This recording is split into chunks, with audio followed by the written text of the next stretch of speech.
శ్రావణ సోమవార శుభాకాంక్షలు.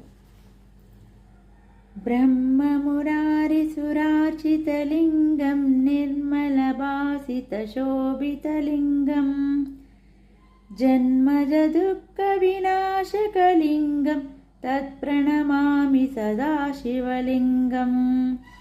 దేవమునిప్రవరార్చితలింగం కామదహనకరుణాకరలింగం రావణదర్పవినాశకలింగం తత్ప్రణమామి సదాశివలింగం.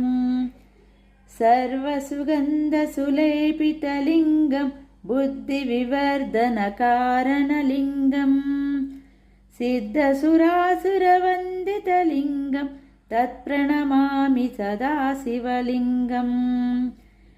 కనకమహామణిభూషితలింగం ఫణిపతివేష్టితశోభితలింగం దక్షసుయజ్ఞవినాశనలింగం తత్ప్రణమామి సదాశివలింగం.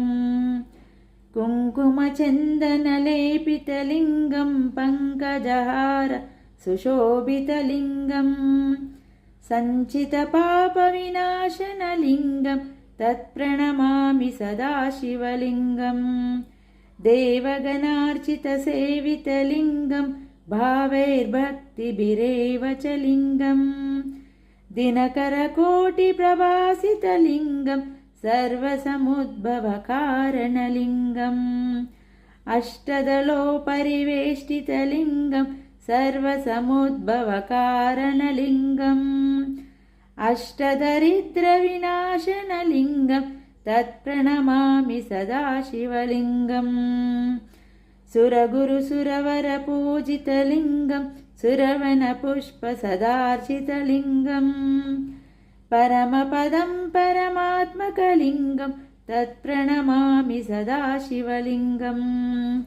లింగాష్టకమిదం పుణ్యం యః పఠేత్ శివసన్నిధౌ శివలోకమవాప్నోతి శివేన సహ మోదతే.